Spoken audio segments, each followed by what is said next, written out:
Well, if you use a childcare service, it's important that your children or grandchildren are in a loving, safe, stress-free environment. It means absolutely everything. Our next guest is a local child development center director and assistant director, and shares some helpful tips that can benefit children and their child care providers. We welcome Siobhan Gibson to Virginia this morning. It's great to see you. Thank you for having me. We were just finding out when Siobhan sat down, we all have something in common. She has twin girls. Yes. I had twin boys. You have two girls. Two girls. So we're all in the same boat, or have been, and rode in different directions at some times. One of the things I noticed when we were talking before you came on was that stress-free environment for children is a big deal. And I guess adults don't think 3-year-olds or 4-year-olds or 5-year-olds have stress, but they do, don't they? They absolutely do, yes. In all types of scenarios when it comes to learning activities in the classroom, if it's something that's not age appropriate, they feel pressured and stressed to complete the task and to make the adult in the room happy. Or even if it's just playing with friends, if they're not doing something that the friend wants to do and they want to do something different, they can feel that stress and pressure to be included in that group. And Siobhan, I think today that we are all more cognizant and do a better job of appreciating why a stress-free environment is important and making sure that there is one. In the olden days, I think it might have been like, oh, it'll be fine, just get in there and play. But this translates into bringing that stress home, right? So it impacts the parents or the caregivers. That's another reason, somewhat selfishly, why it's so nice to create an environment, because it's smoother for everyone. Absolutely, and being a parent, I definitely understand that. You want to make sure that your children are on a daily, on a schedule that's consistent. That way they can become familiar and feel empowered throughout their activities throughout the day. So then that way when they're, they're napping well and they're behaving well and they come home and they have good days, and then that way you don't have to deal with the crazy times in the evenings trying to get them home and have dinner and to bed. So yeah, makes it a smooth thing. So there are things that have carried through from years and years ago, and one of them is getting them outside to play, fresh air, release some of that energy that I had boys. They have to release that energy to get outside. But you got new things too. I noticed you have essential oils and things that you use. Tell us about that. So as far as the essential oils, we have the diffusers running throughout the day, and they contain different types of oils, anywhere from lavender to something bright and refreshing like citrus. And the lavender we use during nap time to help calm them down, or even on a Monday when they're coming back from a crazy weekend.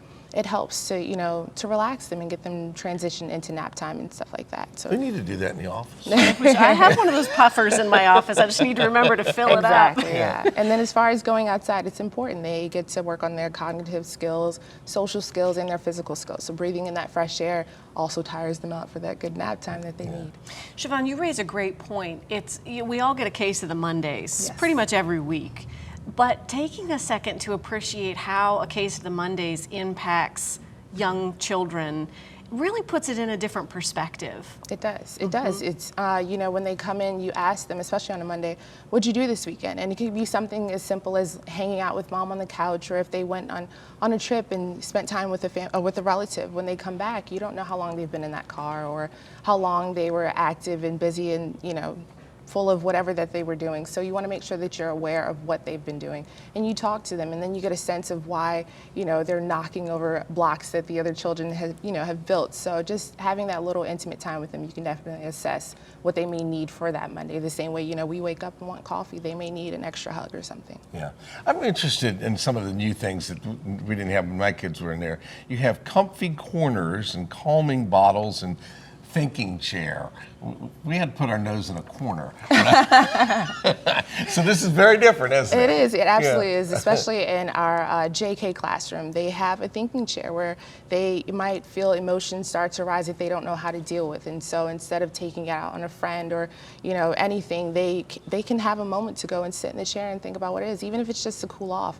Sometimes the children will go over there, sit down, and then come back to the teacher and say, you know what, I made a bad choice, or I'm not feeling well, or I just miss my mommy. And just having those little moments make a huge difference in their day-to-day. And there's a big sense of accomplishment in them being able to have that realization on their own, right? They feel like they've come up with it and they own it. Absolutely. And so they can make that adjustment. Absolutely. And a huge part of that, we also do Mindology Fitness with the children, and they practice poses and different techniques that will help them feel empowered whenever they do confront situations in the classroom or at home. For instance, my children practice the head pose or the head hug, and they are able to calm themselves down, even to the point where my twins, one will help the other. If she's upset about something, she'll come and she'll hold her head for her and say, breathe.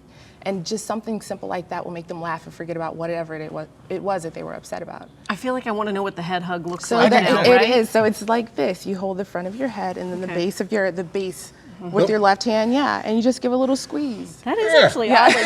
Don't squeeze it like a grape. It's supposed to be calming.